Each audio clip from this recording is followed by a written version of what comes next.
हाँ, तो हम क्या पढ़ने वाले हैं? हम पढ़ने वाले हैं मुगल साम्राज्य, मुगल काल। क्या पढ़ने वाले हैं? मुगल काल। अब आप बिल्कुल शांत चित्त बैठेंगे और इधर ध्यान देंगे, और किसी ने मन नहीं लगाया तो मैं उसका निपटारा कर दूंगा। यहाँ पढ़ने आए हो, होश पूर्वक पढ़ना। मैं क्या पढ़ा रहा हूँ सुनना, और मन को इधर उधर मत ले जाना। मन भटका वो तुम निपट जाओगे। हम पढ़ रहे हैं मध्यकालीन भारतीय इतिहास, और इसके अंतर्गत मैंने आपको सल्तनत काल पढ़ाया था। क्या पढ़ाया था? सल्तनत काल।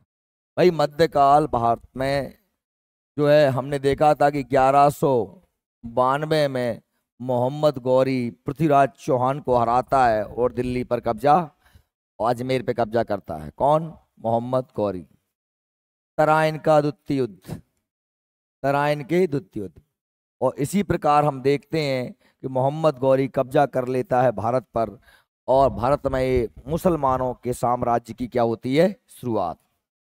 और ये शुरुआत हो जाती है 1192 से। अजमेर दिल्ली पर मोहम्मद गौरी का कब्जा होता है, और हम देखते हैं कि आगे चल के मोहम्मद गौरी जब घर चला जाता है तो अपने सैनिक कुतुबुद्दीन ऐबक को साम्राज्य सौंपता है। और 1206 से 1526 तक भारत में जो साम्राज्य था उसे हम कहते हैं क्या? सल्तनत काल। क्या कहते हैं? सल्तनत काल। सल्तनत काल के नाम से जानते हैं क्योंकि इस समय के राजा अपने आप को सुल्तान कहते थे। क्या कहते थे? सुल्तान। ये सल्तनत काल पढ़ाया। अब सल्तनत काल 1526 में नष्ट हो गया। कब हो गया? 1526 में। और एक नया काल आता है जिसे हम बोलते हैं क्या? मुगल काल। क्या बोलते हैं? मुगल काल। भारत पर मुगलों का साम्राज्य आता है। ये समय है 1526 से 1858। 1858 में मुगलों का साम्राज्य पूरी तरीके से समाप्त हो जाता है। सन 1526 से 1858 के बीच में भारत में जिनका साम्राज्य रहा वो कौन कहलाए? मुगल। कौन कहलाए? मुगल। हम यहाँ जानेंगे कि ये मुगल कौन थे, कहाँ से आए थे, और इन्होंने किस तरीके से भारत पर साम्राज्य किया। चलिए तो हम चलते हैं, देखते हैं नक्शे के माध्यम से। का नक्शे के माध्यम से हम आपको बताते हैं कि क्या चल रहा था।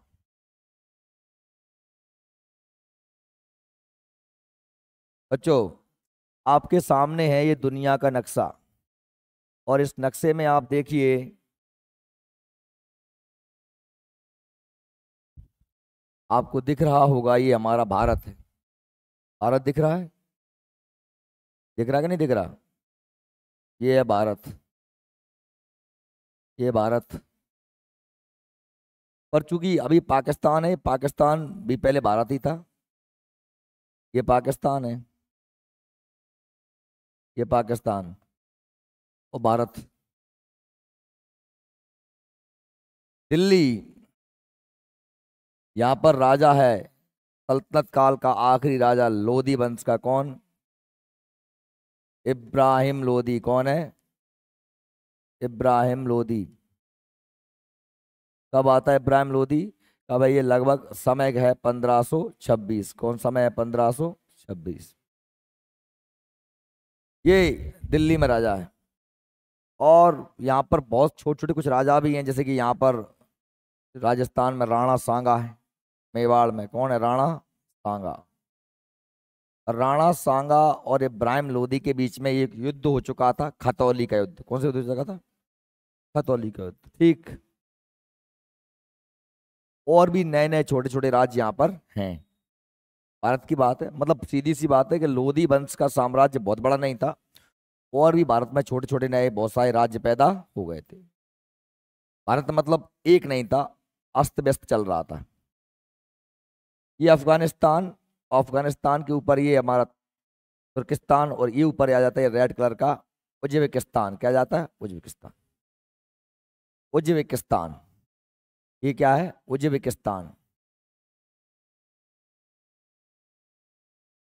यहाँ पर एक जगह है जिसका नाम है फरगना घाटी। क्या नाम है?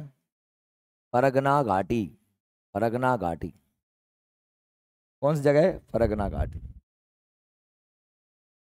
आप देखिए, ये उज्बेकिस्तान है और ये हमारा क्या है? मंगोलिया। क्या है? मंगोलिया। मंगोलिया के जो लोग थे उन्हें क्या कहते थे? मंगोल। क्या कहते थे? मंगोल।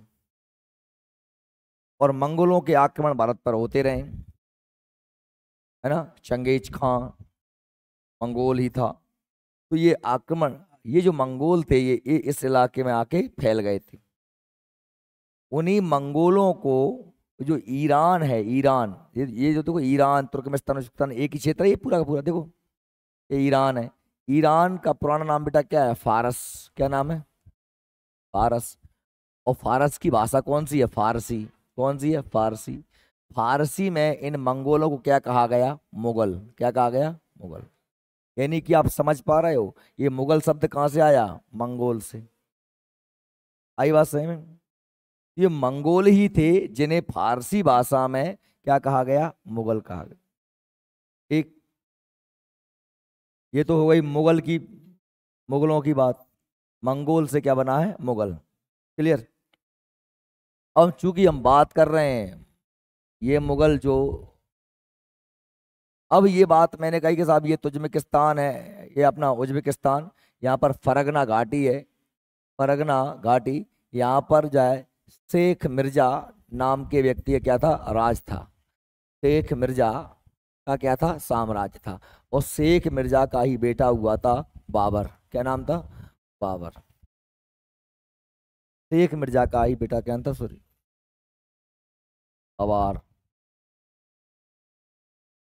शेख काका बाबर। कौन था? बाबर। अब ये शेख मिर्जा का बेटा था बाबर।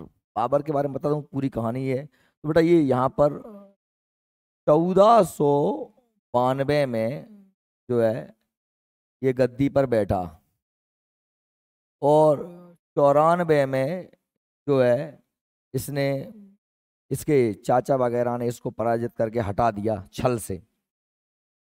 एक और जगह है इस तरफ, ये तो क्या है बेटा? फरगना।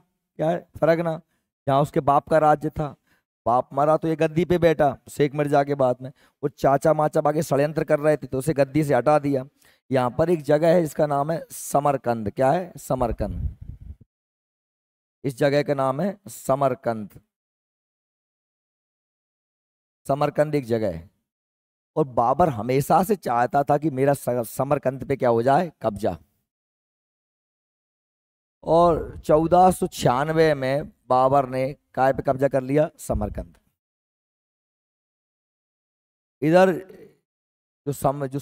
फरगना घाटी थी, फरगना घाटी, जब वो समरकंद आया तो उसके सैनिकों ने, सेनापति ने विद्रोह कर दिया काय में? फरगना में। और फरगना से उस वापस कब्जा बाबर का हट गया।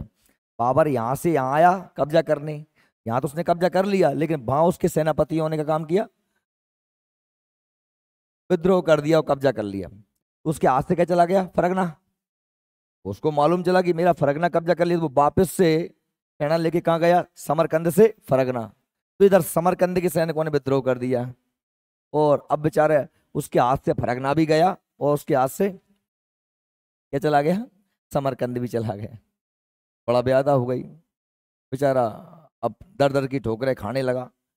तो बाबर एक ठिकने कद का व्यक्ति था। बाबर अष्टपुष्ट मजबूत था। बाबर के बारे में कहा जाता है कि वह प्रतिदिन 2 घंटे व्यायाम करता था और अपने दोनों कंधों पे 2 आदमी बैठा के वो घाटियाँ चढ़ जाते तो एक्सरसाइज करता था। बकौन बस में कौन जिम होती कि साहब डंबल उठाते हुए 2 आदमी, एक आदमी जल बैठा रहो, एक जय बगल, वो घाटी चढ़ जाते। उसके रास्ते में जितनी नदियां आती थी वो सब नदियों को तैर के पार करता था। उसने गंगा नदी को 2 बार तैर के पार किया था, भारत में जब आया था गंगा नदी को 2 बार तैर के।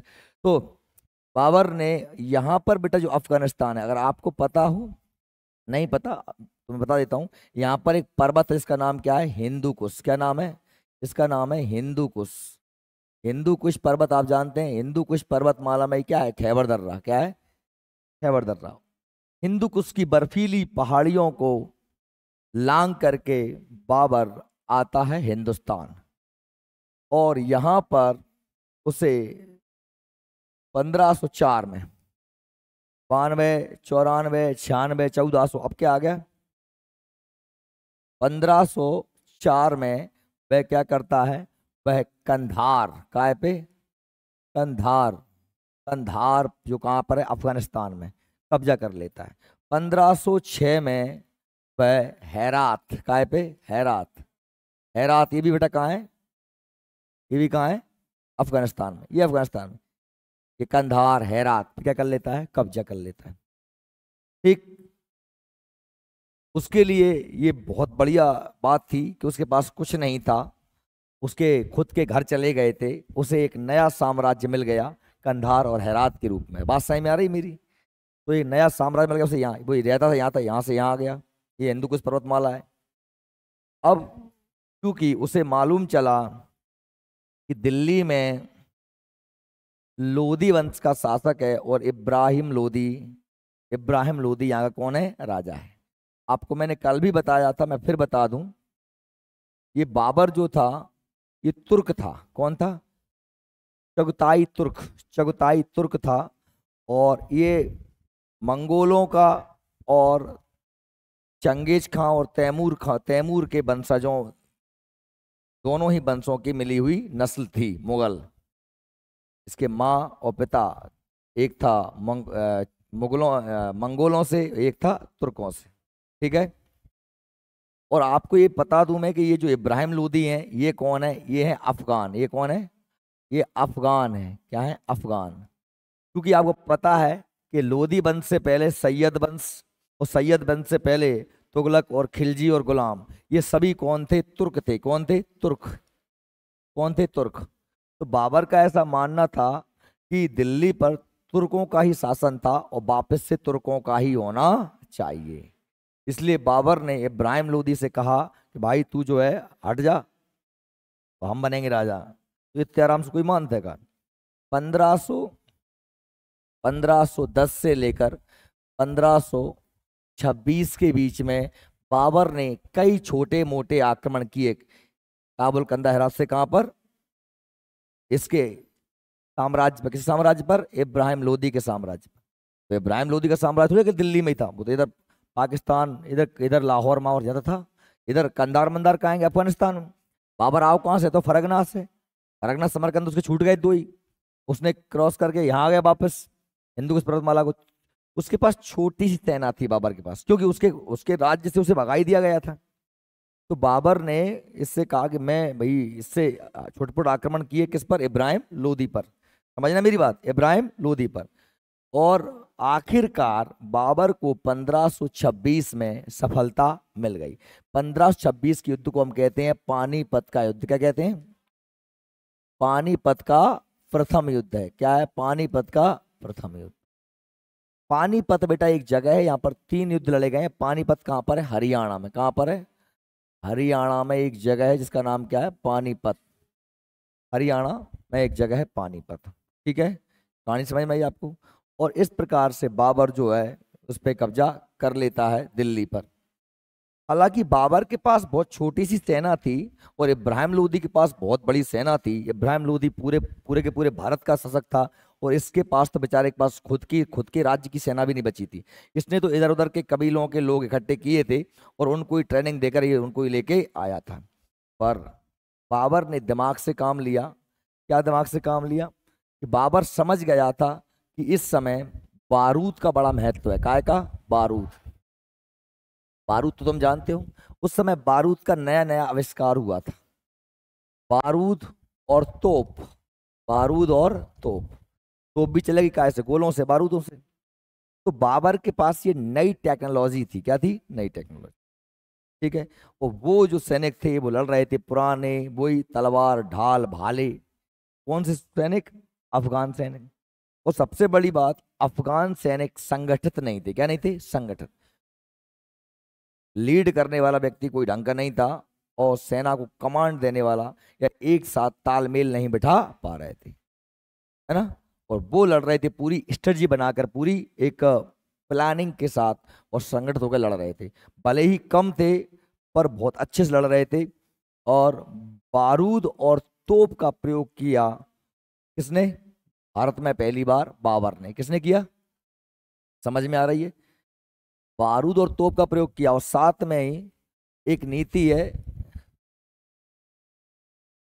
तुलगमा नीति। कौन सी? तुलगमा नीति। तुलगमा नीति, ये नीति युद्ध पद्धति, युद्ध पद्धति, तुलगमा पद्धति का उसने प्रयोग किया।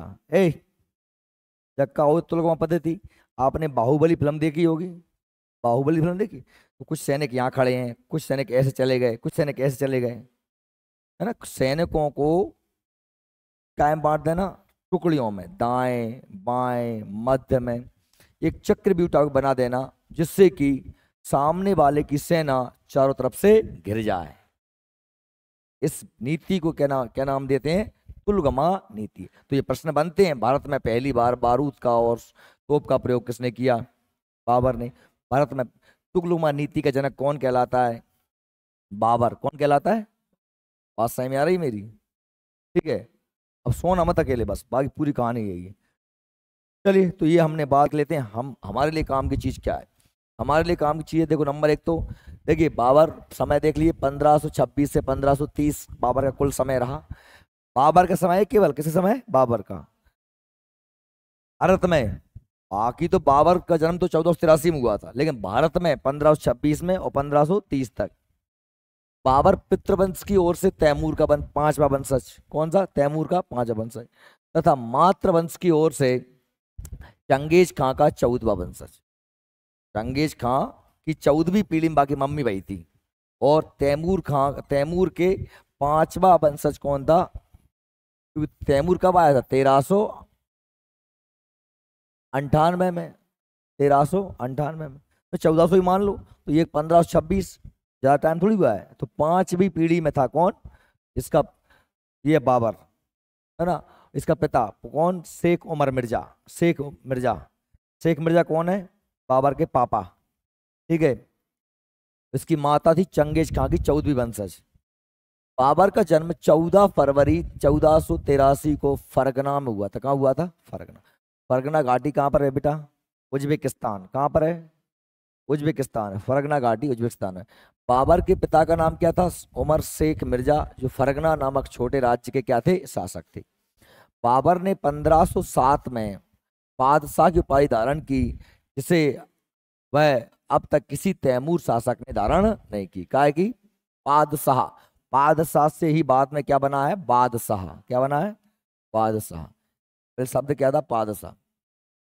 1494 में ये फरगना पर राजा बना, लेकिन 96 में से हरा दिया। मैंने आपको बताया कि इसने जो है बाद में कहाँ गया? ये कंधार और हेरात। 1504 1506 में इसने, है ना, कब्जा कर लिया। कहाँ पे? कंधार पे, हेरात पे। कंधार हेरात कहाँ है बेटा? अफगानिस्तान में। बात से अब सब बताया था नहीं बताया मैंने? ये सो रहे हो तुम, सोना मत। तो ये बादशाह या बादशाह की उपाधि धारण करने वाला पहला मुगल शासक था। बाबर के बेटा 4 पुत्र हुए। बाबर के 4 पुत्र थे। सबसे बड़ा बेटा था हुमायूं, दूसरा था कमरान, तीसरा था अश्करी, चौथा था इंदाल। हुमायूं, अश्करी, कामरान, हिंदाल। हुमायूं, अश्करी, कामरान, हिंदाल, ये कौन है? बाबर के 4 बेटे। ठीक। अब बाबर ने, हमने कहा जब कंधार और हेरात पे कब्जा कर लिया तो भारत की ओर बढ़ा। कंधार हेरात अफगानिस्तान में, उसमें पाकिस्तान तो था नहीं, तो पाकिस्तान मतलब इंडिया ही था। तो उसने भारत पे आक्रमण करना शुरू कर दिए। इसने 5 बार आक्रमण किए 1510 से 1526 के बीच में, लेकिन इसे सफलता कम मिली 1526 के युद्ध में, जिसे हम पानीपत का प्रथम युद्ध कहते हैं। पानीपत के प्रथम युद्ध में बाबर ने पहली बार तुलगमा, क्या? तुलगमा युद्ध नीति एवं तोपखाने का प्रयोग किया था। और बारूद का प्रयोग, क्या का प्रयोग किया था? बारूद का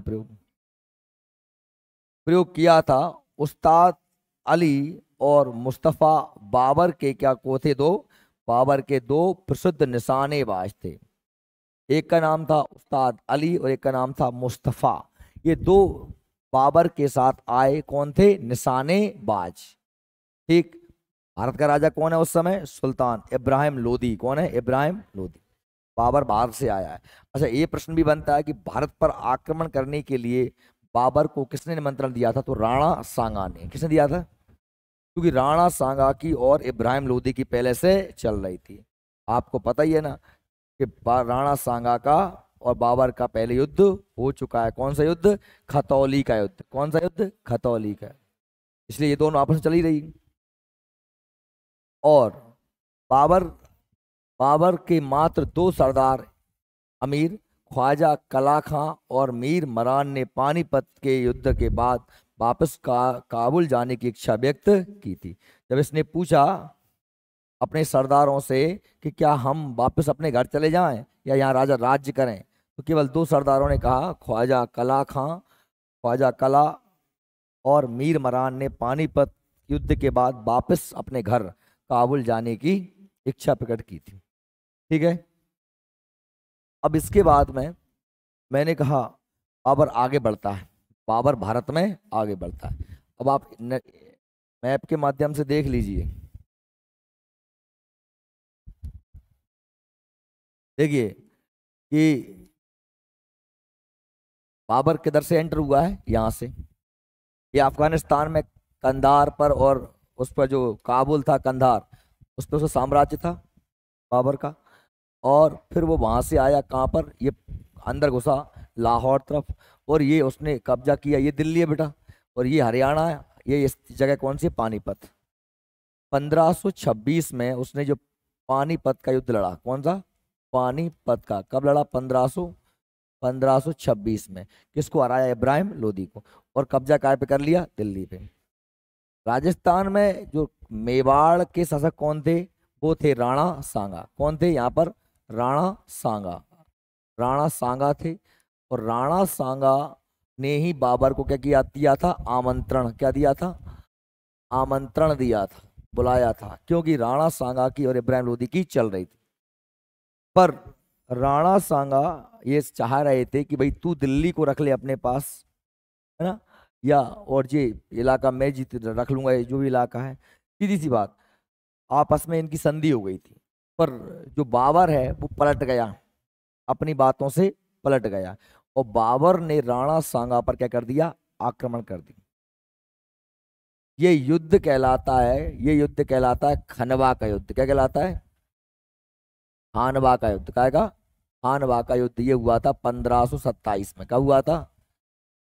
1527 में। हालांकि इस युद्ध में बाबर की इतनी औकात नहीं थी कि वो राणा सांगा को हरा पाता, पर उसने बाबर ने धोखे से छल पूर्वक राणा सांगा को पराजित किया। ये एक दो दो तीन बेर तो बाबर एक कूट के भगा था जोर से ही। कौन ने? राणा सांगा ने। पर वो गायों का ओट लेकर आ गया, और गायों की आट आट, चूंकि अभी ये हिंदू थे तो गायों पे थोड़ी तीर चलाते, तो गायों की ओट में आकर इसने जो है राणा सांगा को पराजित कर दिया। और राणा संग्राम सिंह उनका पूरा नाम था। उन्हीं के वंशज हैं बाद में कौन? महाराणा प्रताप, है ना, महाराणा प्रताप इन्हीं के वंशज है राणा सांगा के। बब्बा लड़े दो ही, ये बब्बा हो गए राणा सांगा और महाराणा और अपने बाबर, और इन दोनों के मोड़ा नाती, बाबर को नाती अकबर, और राणा सांगा के महाराणा प्रताप। वो लड़ेंगे फिर आपस में हल्दी घाटी के युद्ध। कौन लड़ेंगे? हल्दी घाटी। 1576। तो बाबर ने पहले पानीपत के युद्ध में किसको हराया? इब्राहिम लोदी को। फिर कहाँ गया वो? मेवाड़। किसको हराया? राणा सांगा को खनवा के युद्ध में। अच्छा, बाबर यहाँ नहीं रुका, बाबर फिर आया यहीं। जब वो सोचा उस यहाँ तक तो आ ही गया, अब वो मध्य प्रदेश में आ गया, चंदेरी। अपने पास चंदेरी आ गया। और चंदेरी में उस समय राजा थे कौन? मेदनी राय। कौन थे? मेदनी राय।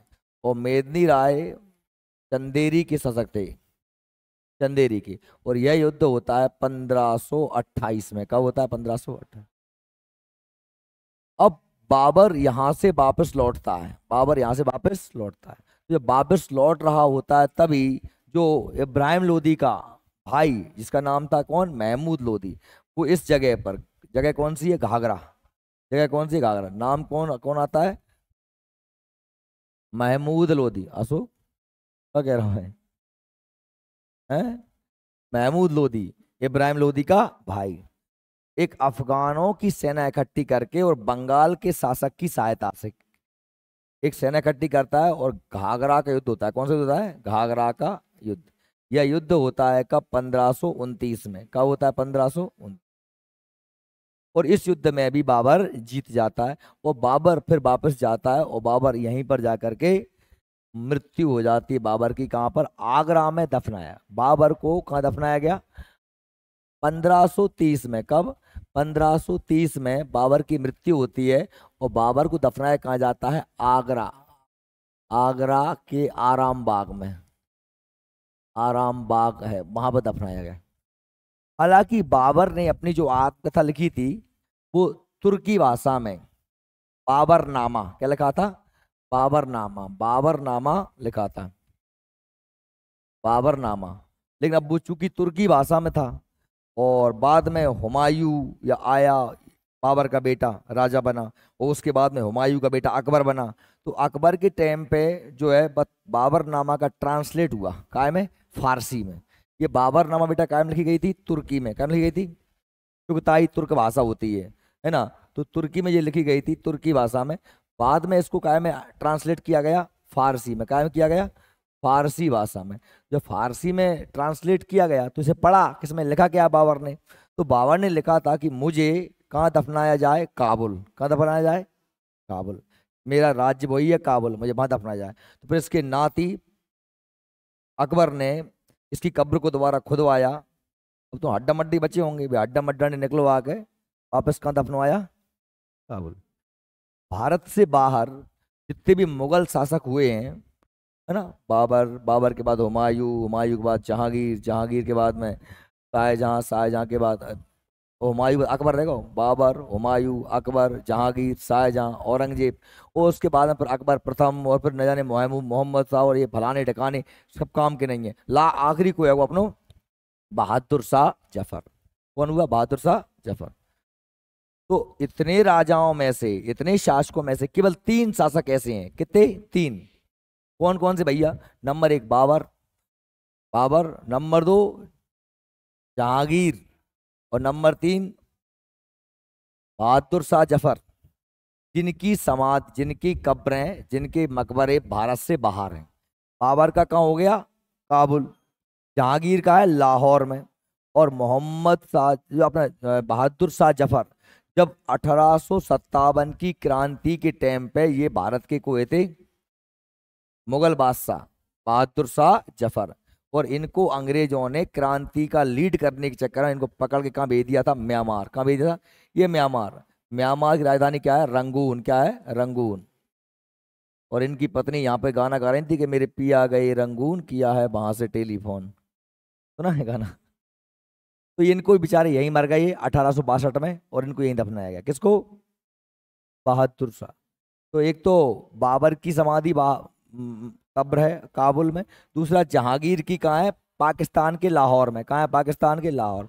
और तीसरा बहादुर शाह जफर की कहाँ पर है? म्यांमार के रंगून में। बात समझ में आ रही है मेरी?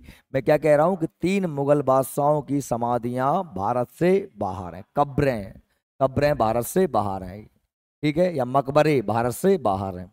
ओके, चलिए। तो अब देखो, ये आपने युद्ध देख ही लिए, युद्ध की चरित्र तो आपको याद ही है कि बाबर आया 1526 में, उसने क्या पिया? पानी पिया। पानी पिया। 1527 में उसने क्या खाया? खाना खाया। और 1528 में उसने क्या, कहाँ गया? चंदेरी गया, चंदेरी गया। और फिर उसने 29 में क्या किया? घाघरा पहना। ठीक, ठीक है।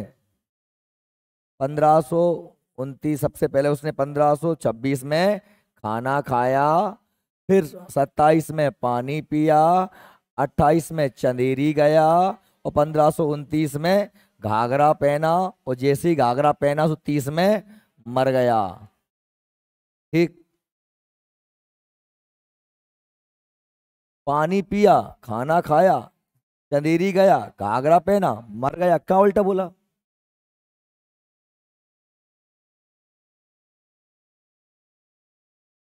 अच्छा, पहले गलत बोल दिया था।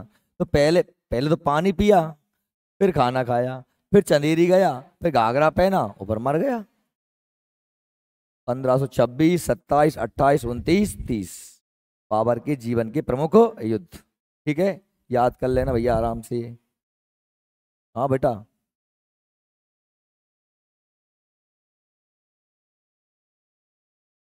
क्योंकि उसे उज्बेकिस्तान से तो निकाल दिया गया था, उसके लिए उसकी जो आत्मकथा है ना, उसमें आत्मकथा में लिखता है कि जो काबुल उसकी सर्वाधिक प्रिय था, और हेरात जो है, हेरात को उसने बुद्धिजीवियों का शहर लिखा है। क्या लिखा है? हेरात को बुद्धिजीवियों का शहर।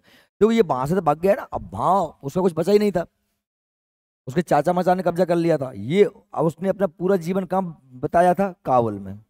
तो काबुल से ही प्यार हो गया था, वहीं रहने लगा था। ठीक है, इसलिए अब बाकी फिर अब उसकी इच्छा वहां क्यों थी, तो वो मर गया। मैं उससे पूछता, भाई तू वहां का दफन हो चाहना है? ठीक है,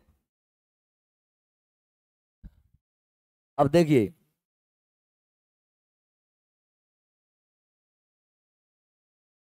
देखें कि खनवा के युद्ध में 1527 में बाबर ने राणा सांगा को पराजित किया एवं गाजी की उपाधि धारण की। ये वेरी मोस्ट। बेटा गाजी क्या होता है? पहली बात तो प्रश्न यही बनेगा कि बाबर ने गाजी की उपाधि कब धारण की, तो आपको याद रखना है खनवा के युद्ध में राणा सांगा को पराजित करके। लेकिन ये आप समझें कि गाजी क्या होता है, समझ गए? गाजी होता है काफिरों को मारने वाला। किसको? काफिर को मारने वाला। अब काफिर कौन होता है? जो इस्लाम को नहीं मानता, जो ये नहीं मानता कि ला इलाहा इल्लल्लाह मोहम्मद रसूलुल्लाह, कि अल्लाह एक है और केवल वही पूजने योग्य है और कोई पूजने योग्य नहीं। ठीक है, हम तो भैया जो हमें मिल जाए बाकी पूजा कर देते हैं। हमें लाने सब भगवान है, हमें लाने भगवान तो भगवान है, हमें लाने फतराई भगवान है, हमें लाने गैया, हमें लाने जानवर, पेड़ पौधे, मिट्टी, अग्नि, जल, वायु, सब भगवान है। और जो हमरो फायदा कर दे वो ही भगवान है। डॉक्टर हमें अच्छो कर दे, हम डॉक्टर, तुम सब डॉक्टर साहब तो हमारे भगवान हो। तो हम तो सबको भाई सबको मान लेते हैं, क्योंकि हम ये मानने वाले हैं कि कण कण में ही ईश्वर व्याप्त है। लेकिन इनने कहा कि नहीं साहब, जो इस्लाम को नहीं मानता उसे उसे तर तन से जुदा, तर तन से जुदा, और काट देना क्या कहलाता है? गाजी। क्या कहलाता है? गाजी। और फिर खनवा के युद्ध का वर्णन श्यामल दास लेखक की कृति वीर विनोद, क्या है? वीर विनोद एक किताब है, किसकी है? श्यामल दास लेखक, वीर विनोद में वर्णन किया गया। 48 वर्ष की आयु में 26 दिसंबर 1530 को आगरा में बाबर की मृत्यु हो गई, और प्रारंभ में बाबर को सबको आगरा के नूर अफगान आराम बाग, आधुनिक आराम बाग में, पहले उसका नाम क्या था? नूर अफगान बाग, आराम बाग में दफनाया गया। परंतु बाद में काबुल में उसी के द्वारा चुने गए स्थान पर उसे दफनाया गया। किसने दफनाया था? अकबर ने। किसने? अकबर ने। बाद में अकबर ने उसे कहाँ दफनाया? आराम बाग से खुदवाया और काबुल में गड़वाया। बाबर ने अपनी आत्मकथा तुर्की भाषा में तजुकी बाबरी, जिसे हम क्या कहते हैं, बाबरनामा की रचना की थी, और जिसका अनुवाद बाद में फारसी भाषा में अब्दुल रहीम खान खाना, किसने किया था? अब्दुल रहीम खान खाना। ये कौन थे? अकबर के 9 रत्नों में से एक थे। इसीलिए अकबर ने पढ़ा होगा कि अच्छा बब्बा ये चाहते थे कि मुझे कहाँ दफनाया जाए? काबुल। बब्बा खुदवाओ, बब्बा है वहां दफनवाओ। ठीक है, समझ गए बात? तो ये भाई आगे देखते हैं। लो, बाबर के प्रमुख युद्ध। बाबर के प्रमुख युद्ध। बाबर के प्रमुख युद्ध तो पहला, अब तो आप पढ़ ही गए, पानी पिया, खाना खाया, चंदेरी गया, घाघरा पहना, खत्म कहानी। 21 अप्रैल 1526 को पानीपत का युद्ध, प्रथम युद्ध। इस युद्ध में उसने तोफ, बारूद, तुलगमा नीति आदि का प्रयोग किया, इब्राहिम लोदी को हरा दिया, और बाबर ने दिल्ली पर कब्जा कर लिया, भारत में, भारत का है। फिर बाबर आगे गया, राजस्थान पहुंचा और खानवा के युद्ध में राणा सांगा को धोखे से हराया और बाबर विजयी हो गया, खाना खाया। और फिर बाबर चंदेरी तक आ गया, और चंदेरी में जो कटी हुई घाटी है, चंदेरी का युद्ध बड़ा भयंकर हुआ था। चंदेरी में जब बाबर ने आक्रमण किया था, तो बाबर ने अचानक आक्रमण कर दिया था, कोई इसकी सूचना नहीं थी। अपने इधर लोकल में कुछ कहावतें हैं। चंदेरी पे जब बाबर ने आक्रमण किया, तब चंदेरी में राई हो रही थी। क्या हो रही थी? राई। राजा देख रहा था राई जो नृत्यांगनाएं, जो बेडनी जाति की नृत्यांगनाएं नृत्य करती हैं लंगड़िया की तान पे, है ना, राम रंग में रंग रे रे सीता रंगी रे हरदी में, तो वो लंगड़ी बजता लंगड़िया बज रही थी और डांस हुआ। अब इतेक में राजा बैठे हुए को वो वाह वाह वाह वाह कर रहा होगा। इतेक में कहा को सेनापति दौड़ा तो आओगे, राजा साहब राजा साहब राजा साहब, आक्रमण हो गया। और उनने आक्रमण कैसे किया, रातों रात में घाटी काट दी, सेना निकलने के लिए पूरे के पूरे पहाड़ को काट दिया, कटी घाटी है चंदेरी में। अच्छा, और आए सेनापति आया, अब वो तो घुस ही गए गन्नमन से खेल रहे अपने। अब कहीं सब सैनिक दारू मारू पी के कहीं भी तो सब राही देख रहे हैं, कोई लड़ने की कंडीशन में नहीं है। एक काम करो कहीं, अब कम से कम जय क्या भी हो जाए कि चंदेरी लुटे सो भले लुट जाए पर लंगड़िया की तान न टूटने पाए। अब वजन तो लंगड़िया वो तो तमाशो, तो लंगड़िया बजी और युद्ध हुआ। जो जो होश में थे वो लड़े, पर बाद में अब वो तो दारू मारू पी में लड़ पाते का आदमी, उनने गन्नमन से घेर ले और एक तन से काट रहे। एक कहा जाता है उसने 1000 राजपूतों के बुंदेलों के सिरों को काटा और उसका चबूतरा बनाया। किसने? बाबर ने। और उस पर खड़े होकर अपनी तलवार खड़ लेके उसने अपनी जो गाजी की उपाधि थी उसे पुनः दोहराया। और वो जो रानियां थी उन रानियों ने वहां पर आग जलाकर पूरी हजारों रानियां एक साथ उसमें क्या हो गई, जौहर कर लिया उन्होंने। तो आपको पता ही है वहां पर क्या है, जौहर कुंड है उसका, वहां पर उन्होंने क्या कर लिया था, जौहर कर लिया था। ठीक है, तो ये खून दरबार यही है। जब लड़ाई हुई वहां पर तो हजारों लोगों के सर काटे गए, हजारों कतला, इतना कतलेआम मचा कि वहां से ऊपर से पूरे में खून की धार लगी उस दरवाजे में से। तू कभी खून दरवाजे गया है, देखा क्या? तो खून दरवाजा एकदम ढालू लगा, क्या ढालू लगा, ढालू। ऊपर लड़ाई हुई उस मैदान में, उस मैदान में जब लड़ाई हुई ना तो दरवाजा में से खून की धार बहती, नदी नाली नीचे, तो आपको नाव ही पड़ेगा का खून दरवाजा। इतने लोग काटे गए थे, इतने लोग मारे गए थे। ठीक है, इसलिए उसका नाम क्या है, खूनी दरवाजा। ठीक है, देखिए। और फिर इसके बाद में बाबर जब वापस जा रहा होता है तो वो इब्राहिम लोधी को भैया, वो जा कहता है कि बेटा तू मार के गवा मेरे भैया है। कौन है? इब्राहिम लोधी है। वो कह रहा हूँ महमूद तू लौट के जाइयो रहा है को, तो बाकी बाट हेर रहा हो तो घाघरा नदी के किनारे बैठ के, वो बंगाल के शासक वल्लभ आओ तो वो दोनों ने मिलके तो युद्ध लड़ा। कौन सा युद्ध? घाघरा का युद्ध। इस युद्ध में पुनः बाबर जीता और इसमें अफगान यानी कि महमूद लोधी, ये लोधी कौन थे? अफगान थे। अफगान और बाबर युद्ध और बाबर वापस से विजयी हो गया। उस प्रकार 1530 में बाबर की क्या हो जाती है? मृत्यु। क्या हो जाती है? मृत्यु। ये बाबर की बात थी। अब बाबर के बाद में उसका बेटा आता है कौन? हुमायूं। देखिए, हुमायूं के बारे में अपन कल पढ़ेंगे। क्या हो गया? हाँ, ये इसको आप कहो तो पढ़ा दो, पढ़ा दूं क्या? बहुत हो जाता है वैसे। हालांकि हुमायूं के बारे में अकेले 2 ही पेज हैं अगर तुम पढ़ना चाहो तो, बस 3 हैं।